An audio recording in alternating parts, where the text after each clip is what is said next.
Good morning, and welcome to the Universalist Church, in which love is the Spirit. We are so glad you are here, whether you're here in the sanctuary today, and thank you for being on time with the time change, or anywhere in the world on our live stream. I'm Steve Leibin, one of your representatives on the Board of Trustees. If you are a visitor today, welcome. We hope you'll sign one of our guest books at either entrance to the sanctuary or visit our webpage at www.westhartforduu.org to learn more about our community. There you can use the contact page to get onto our electronic mailing list, which is the best way for us to stay connected. We look forward to helping you become part of the Universalist Church community. We'll have fellowship through Zoom and fellowship in Fisk Hall directly behind us, all the way at the end of the halls, after worship. If you need help finding your way to Fisk Hall, any member of the church will be happy to guide you. Just look for someone wearing a Universalist Church name tag. Oops. You can find the link for Zoom fellowship in our weekly news or our Breeze calendar. If you aren't getting the weekly news, please do sign up for it on our website. And now, I invite you to take a moment, make your mobile phone silent for once, turn off your email, put away your keyboards, and settle in for worship.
Let us now light our chalices.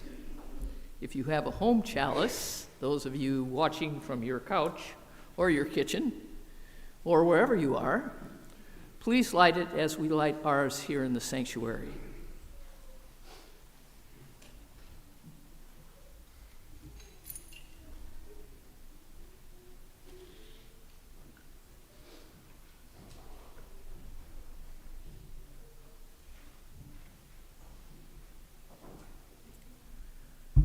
We see lots of lights during this season of the year. Purple ones, orange ones, flashing ones on some trucks even, with pumpkins sitting on the hoods of their car.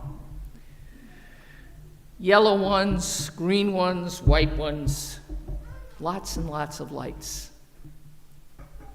They are used to remind us of not only the fun of Halloween, but the grandeur of our ancestors, those who have walked among us and are present to us in many, many unique ways.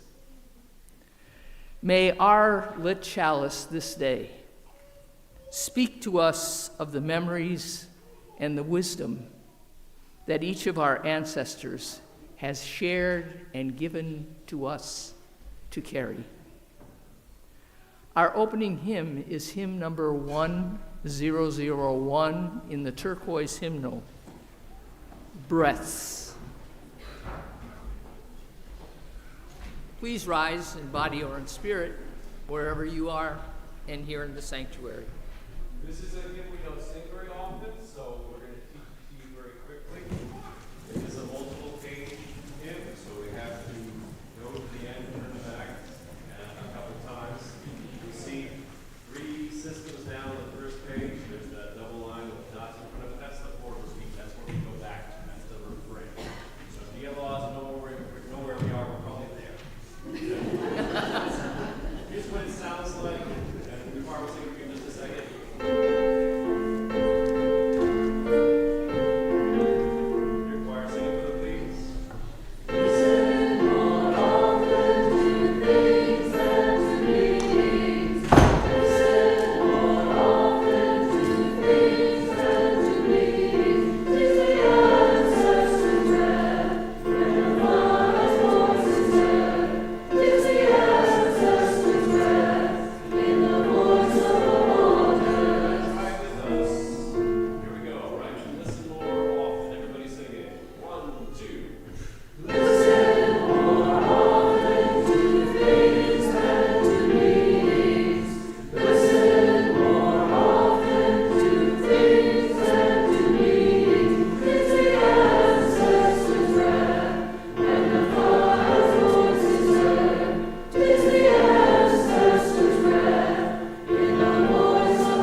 Very, very good.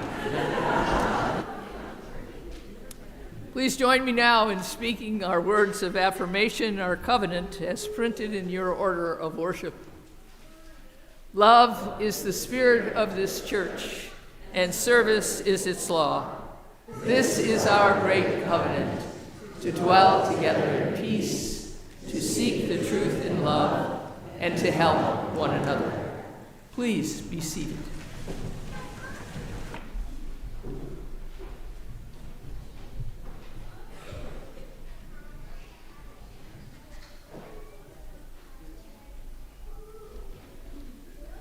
Good morning. Before I begin our story, I wanted to make a quick announcement. So, as some of you may know, our Connections team and our K-5 team work very closely with Sanchez School, which is an elementary school in Hartford. And they have sent us an email asking for emergency food support. A large majority of their children receive SNAP benefits, which they are not receiving right now. So we have an emergency food need. So we are looking for grab-and-go breakfast items, no nuts, that are high protein. If you can supply those things, we would want to get that to them as soon as possible. We are working with Carla and the food ministry. We do have some things already in the building that we can send to them ASAP, but we want to try to get as much to them as possible. This is a very large need for their school, and this is the same school that we're doing the school supply drive for, so we will be kind of roping all of this in together as kind of one big thing. But we want to get food to them as fast as possible. So if you are able to donate anything, it is greatly appreciated, and we will have a box next to the school supplies drive in the main hallway for anybody who can bring in anything. And now, I would invite anybody who would like to join me up on the steps for a story to please come do that now.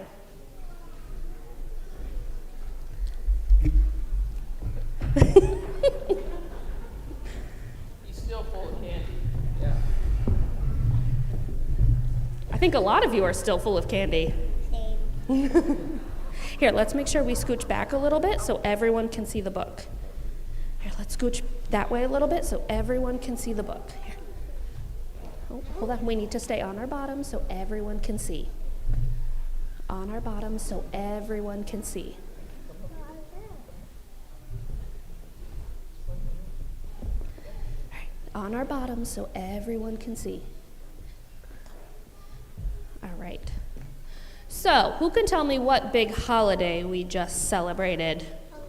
Halloween. And what are some things that we do on Halloween? We get candy. What else do we do? We dress up. What else do we do? We go trick-or-treating. We carve pumpkins. We celebrate those who may have died. We scare people. We put up decorations. Now there's another holiday that happens right after Halloween. Some of you may have seen my book already. Oh, not quite. Who knows what holiday is happening right now? Day of the Dead. And who knows how to say it in Spanish? Me. Can you say Dia de los Muertos?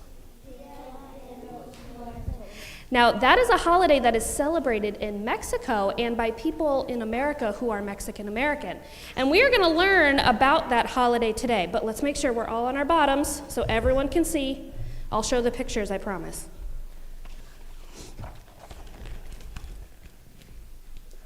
It's Dia de los Muertos, the sun's coming round, as niños prepare in each pueblo and town. For today we will honor our dearly departed with celebraciones. It's time to get started. What does celebraciones mean? Take a guess. Celebrate. Celebraciones. Celebrations. That was a good guess. At home, we've adorned our altares with care. They're heaped with recuerdos and good things to share. Recuerdos means memories. Memory.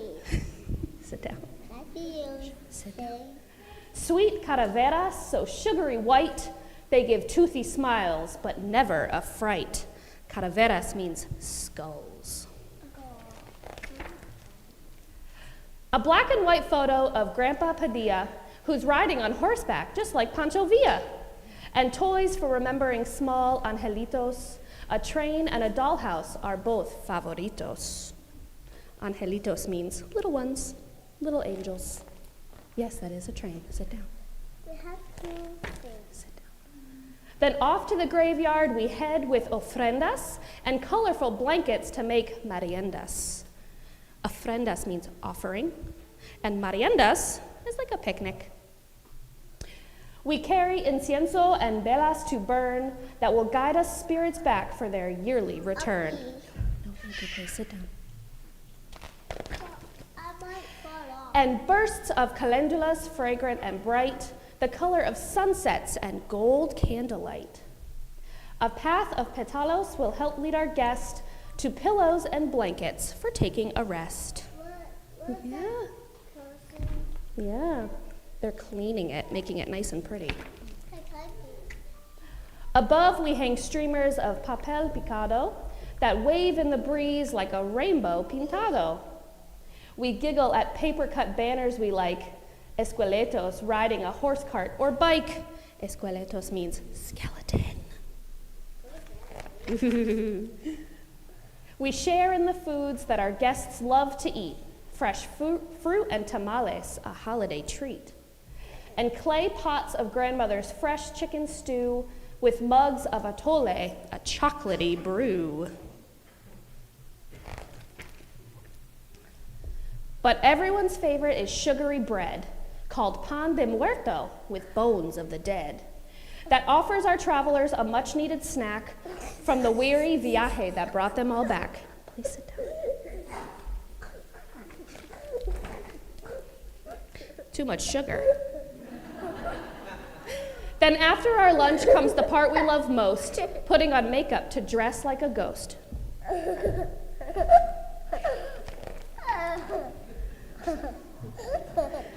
In veils and costumes we join the parade. Although we wear huesos, no one is afraid. Gilberto has scars and a special corona. Annabelle looks like the real La Llorona. Joaquin's snow-white barba sweeps down to the floor, while Luz looks like someone we've all seen before. Yeah, she's dressed like Frida Kahlo. I know you knew that one. Hey, let me get in. Please stop. Mom, No. And just as the marigold clouds end the day, dancers and musicos come out to play. They wear special shells that go clickety-clack to wake up espiritus, calling them back. That means spirits. Yeah. As candle flames glisten, our smiles are bright. Our ancestros know we are with them tonight. They return to their world without sadness or fear, knowing they'll stay in our hearts till next year. The end. So today, we're going to be talking about our ancestors. Ancestors are people from our family who lived long before we did. And we're going to talk about ways that we can honor them and remember them, right? Yeah. Yeah. All right, at this time, we are going to sing our children out to their classes.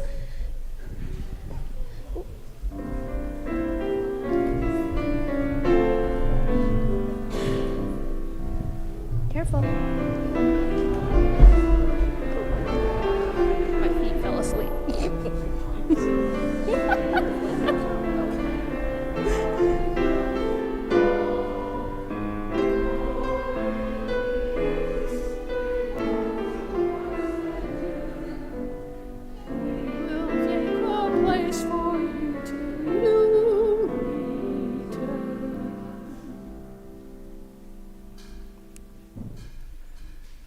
Our voluntary offering, the sharing of our resources, for our shared work as a religious community is a spiritual practice for us. It reminds us first that we alone are responsible for the strength and effectiveness of our faith, for our own sake and for the sake of others. And it reminds us also that we have chosen freely and willingly and gladly to come together here this day and every day. Between now and the middle of November, we're in our stewardship campaign, funding both our 2026 annual operating fund as well as our capital campaign. We're doing important, exciting, forward-looking things this fall. Over the next few weeks, we'll be hearing from members of our congregation about what it has meant to them and why they want to support these annual givings during this dual campaign. Laura Marks will offer us her testimony this day.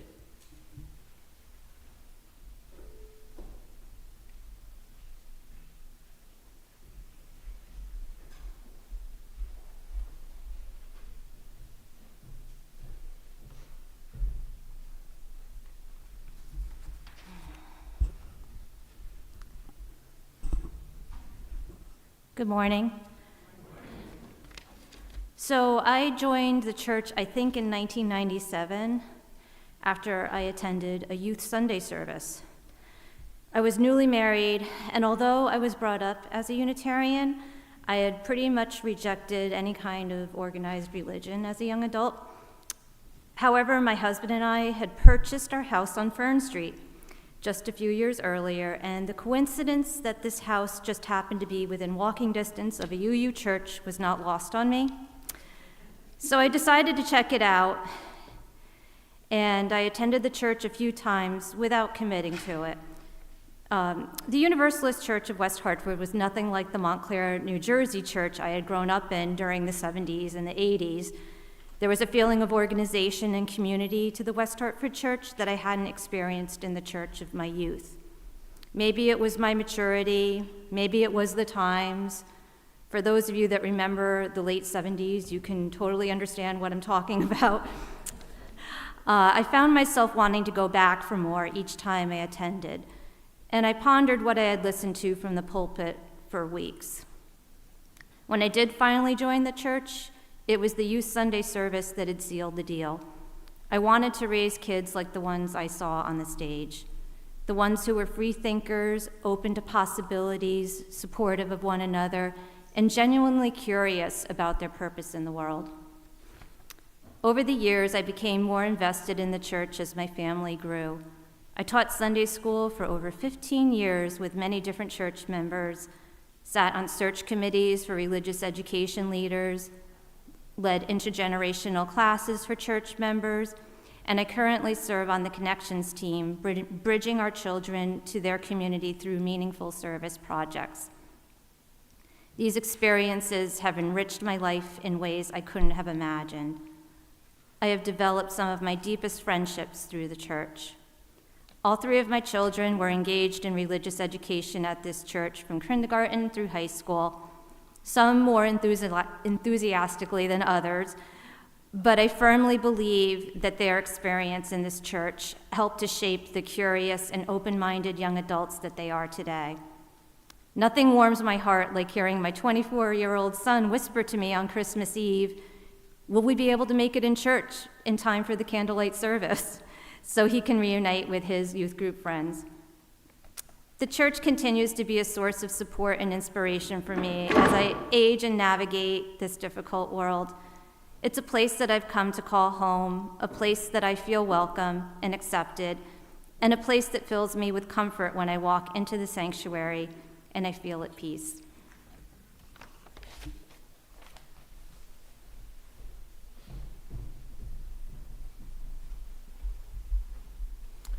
We also have an update from our capital campaign stewardship team. David Principe will talk to you, and Carla will hold her visuals.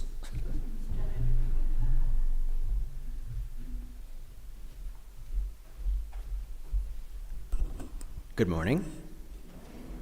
I believe we were supposed to come through the door, but I don't follow instructions very well, so Reverend Joy Christi will forgive us. So we're doing really well. This is exciting news. Who remembers what our annual operating budget goal is? Norma? $450,000, yes. So we are 59% of the way to that number. We were at $263,700. We've heard from about 35% of members in terms of getting there. I know it's a little hard to see, but we're over halfway. So this is really exciting news.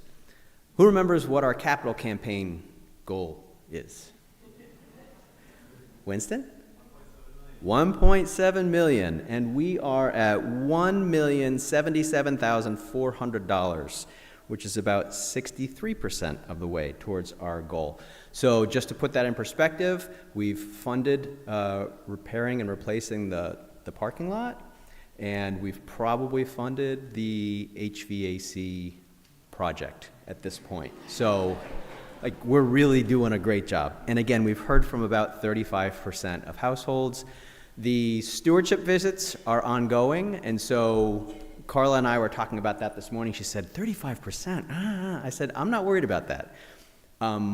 It's a slow process for the stewards to reach out and connect with people and schedule times, and the stewards have the pledge cards, so for the most part, I think we're in great shape.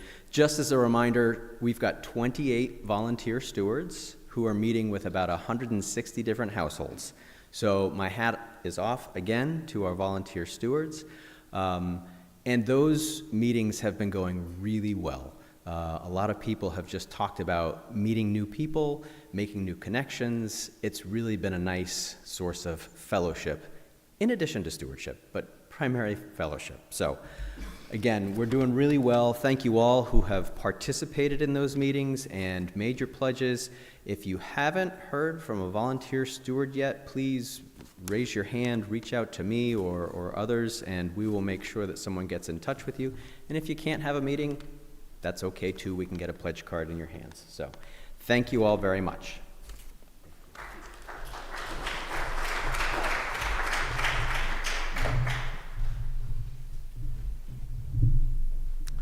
This month, our offering goes to the Hartford Deportation Defense, an immigrant organization in Hartford working in community to build a just and dignified future for our families and communities in the Hartford region. They partner with a variety of institutions, including Yale and UConn law schools, the Hartford Public Library, and area religious organizations as well. In addition to supporting individuals under threat of deportation and their families, they also advocate for good housing, quality public education, safety and peace for our communities, working for fair wages and universal health care. To give electronically, please use the QR codes on your order of service, the links in the description for today's worship, or those on our website to make your donation to this offering. Here in the sanctuary, our offering will now be gratefully received.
I bless your generosity, your love of the community here, and the love that we extend to our greater community. Thank you.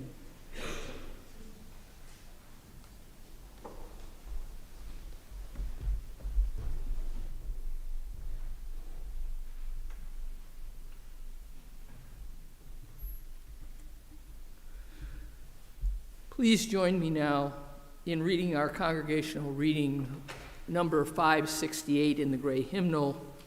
Connections are made slowly. I ask that you read the Roman type, and I will read the italics. Please rise if you are willing and able.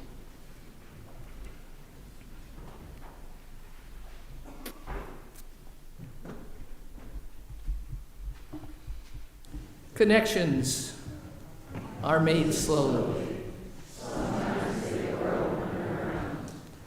You cannot tell always by looking what is happening.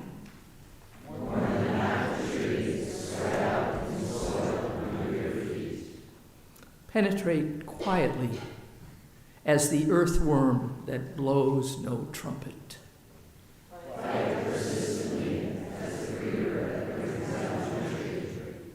Spread like squash that overruns the garden.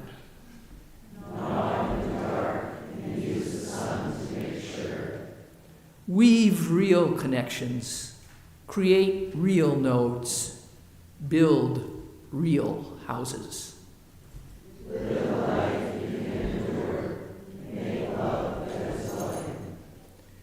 Keep tangling and interweaving and taking more in. A thicket and bramble wilderness to the outside, but to us, interconnected with rabbit runs and burrows and lairs.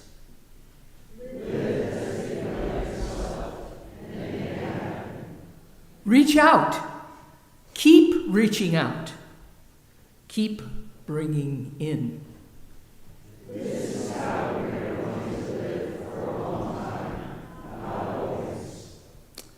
For every gardener knows that after the digging, after the planting, after the long season of tending and growth, the harvest comes. Let us join in singing our doxology.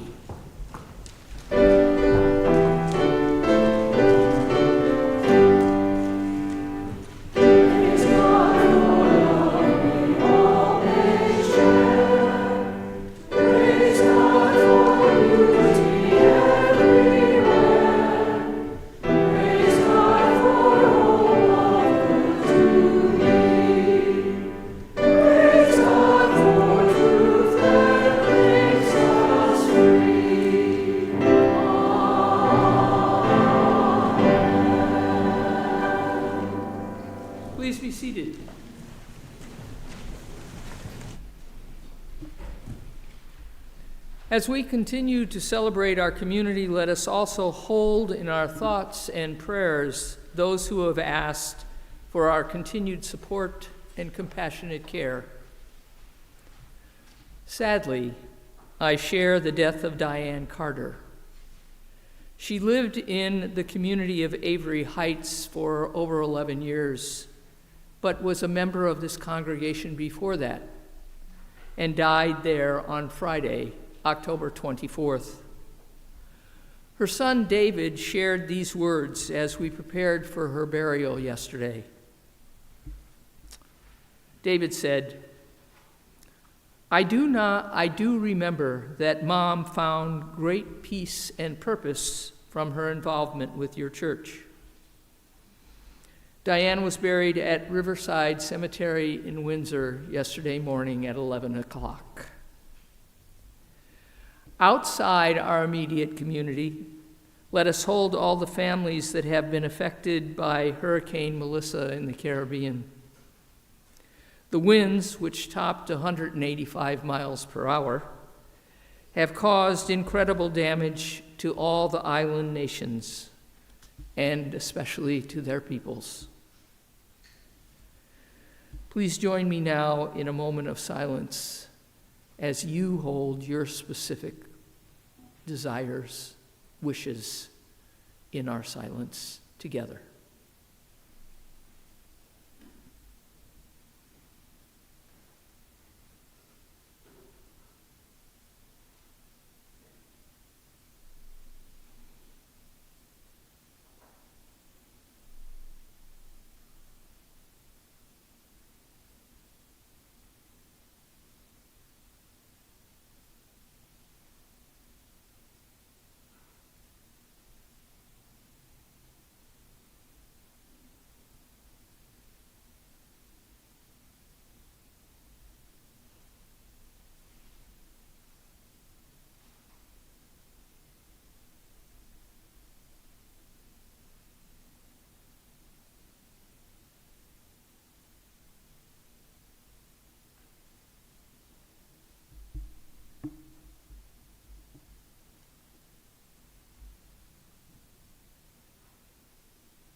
In our week ahead, may our congregational spirit of love emanate from this sacred place to the greater world of which we are a part. Please join me now in singing Spirit of Life.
Our first reading today is from The Good Ancestor, a radical prescription for long-term thinking by Roman Krznaric.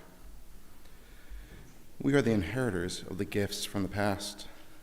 Consider the immense left by our ancestors, those who sowed the first seeds in Mesopotamia 10,000 years ago, who cleared the land, built the waterways, and founded the cities where we live now, who made the scientific discoveries, won the political struggles, and created the great works of art that have been passed down to us. We seldom stop to think about how they have transformed our lives. Most of their names have been forgotten by history, but among those who are remembered is the medical researcher Jonas Salk. In 1955, after nearly a decade of painstaking experiments, Salk and his team developed the first successful and safe polio vaccine. It was an extraordinary breakthrough. At the time, polio paralyzed or killed over 500,000 people worldwide every year. Salk was immediately hailed as a miracle worker, but he was not interested in fame or fortune.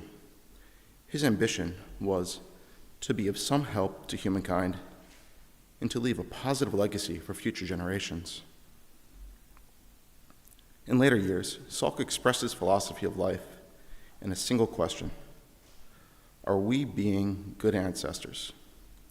He believed that, just as we have inherited so many riches from the past, we must also pass them on to our descendants. Becoming a good ancestor is a formidable task.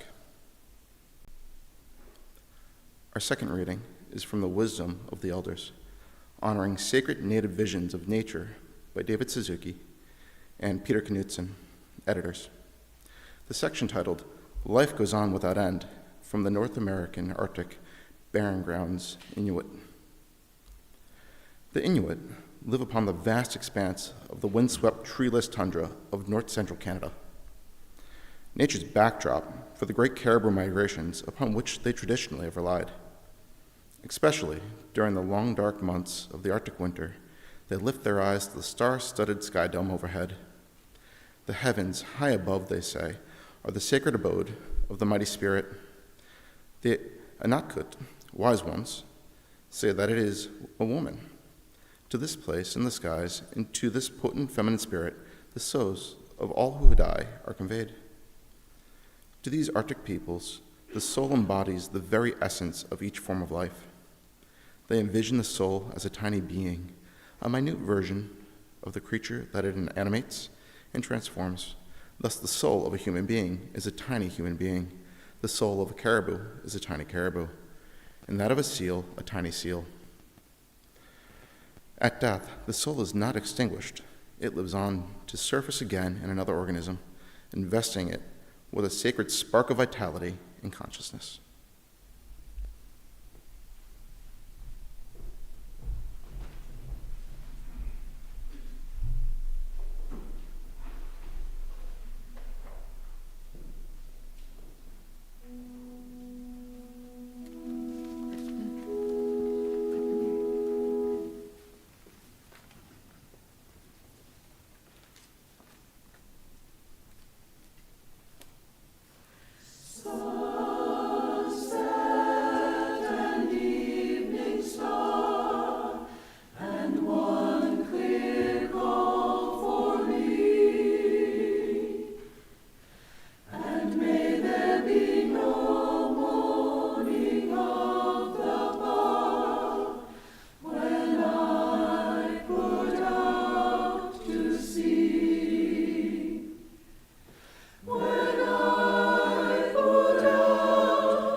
Over the last 2 weeks, I have been reminded once again of the fragility of life. I have heard a couple of songs as well as been in receipt of obituaries and celebrations of life that also spoke to me of our very mortality. Our Time for All Ages today spoke to the amazing Mexican celebration of Dia de los Muertos. Even our capital campaign brings us reminders of our mortality and how grateful we need to be for the very building we stand and sit in this day and all the days forward. A campus filled with life because those who came before us were willing to plan ahead. Think beyond their very moments of living their lives to provide for those of us now sitting here, whether in this sanctuary or at home on your couch. You heard the words from the anthem of Elaine Hagenberg about "You do not walk alone."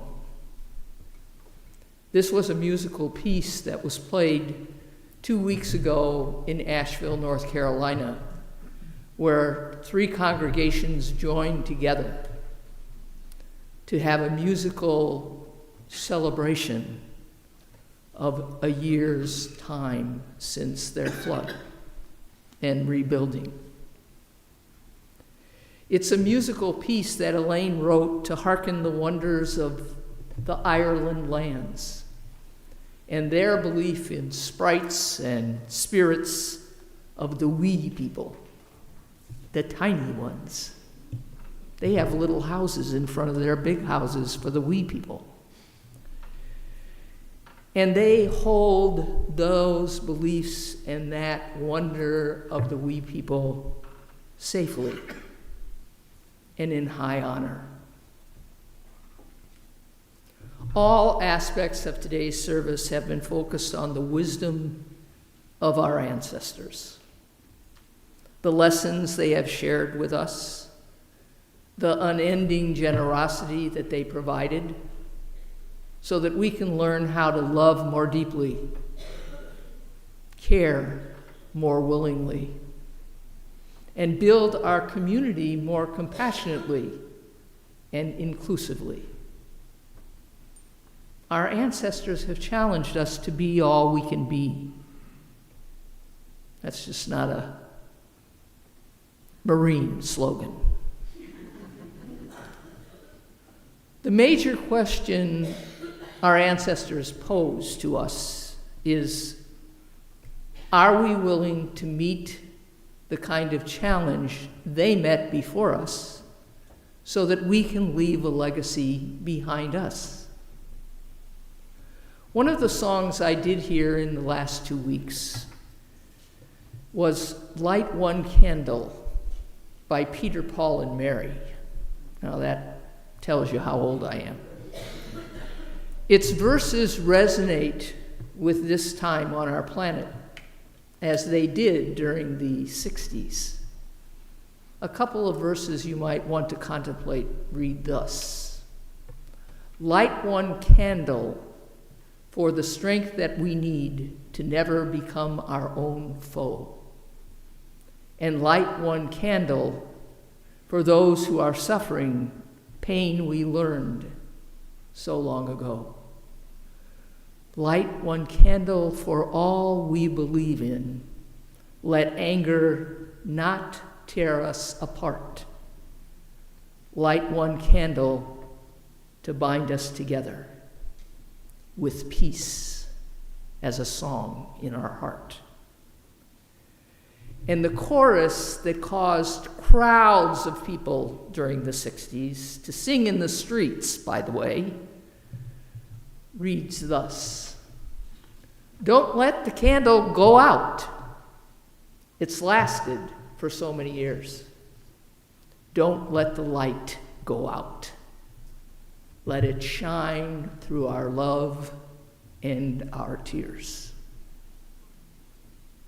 Our ancestors call on us in music, in art, in written words, and in lived lives to carry on, to make our own kind of music, to imagine a better future, to know perhaps in our innermost beings that life goes on without end. In evaluating the idea of life going on without end, the author of our first reading, Roman Kersnarek, in The Good Ancestor, wrote, "The intergenerational liberation struggle of the 21st century is a battle of ideas, taking the form of a titanic tug of war for time.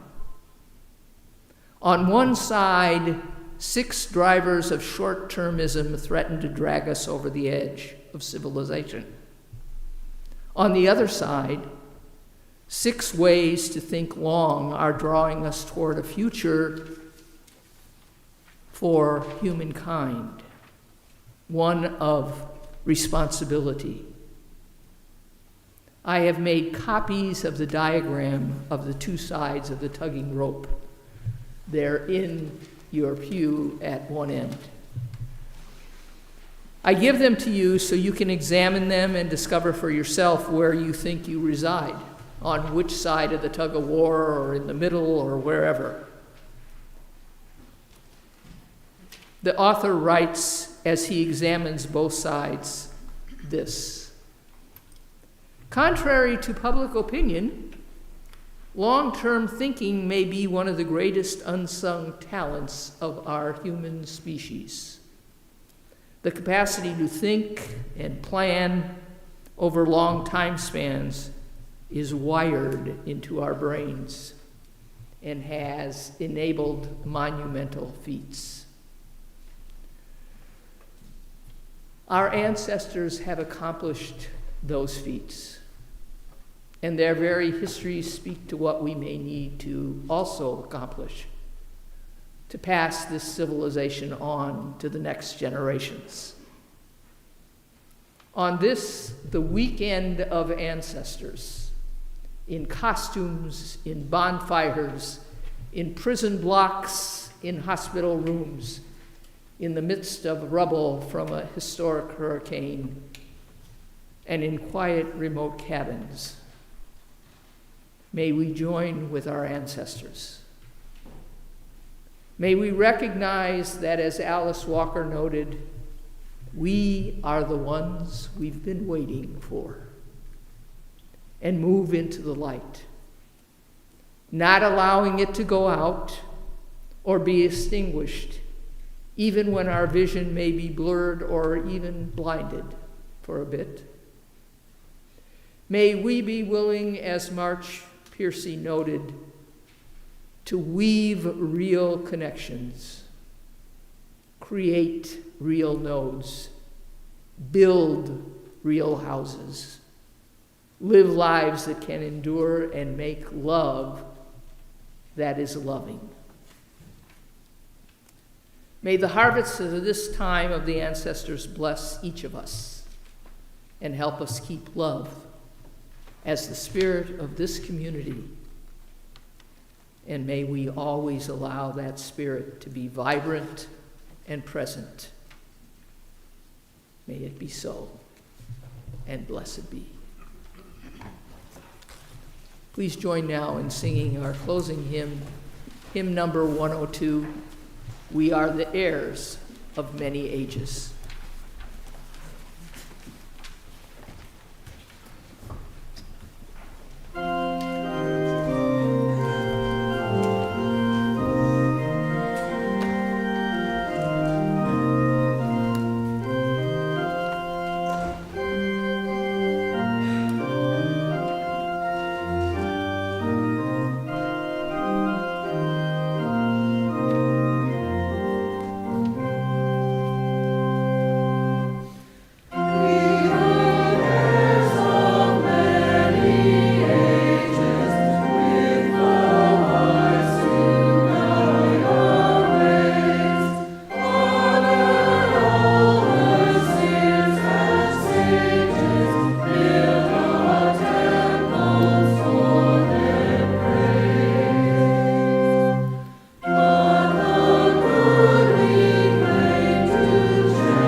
benediction together. Engage with the world in peace. Have courage. Hold on to what is good. Return to no person evil for evil. Strengthen the faint-hearted. Support the weak. Help the suffering. Honor all beings.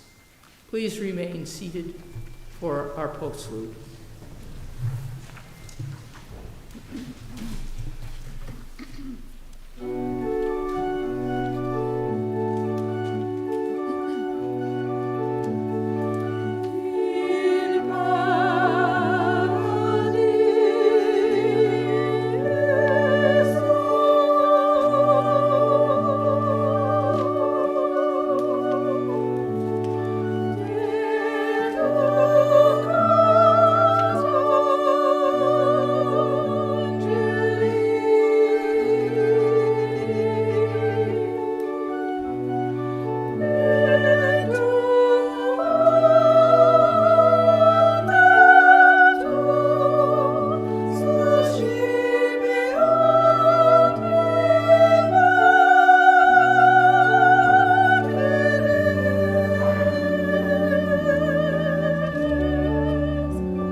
We'll come back to that crossing bar. You can make more of that.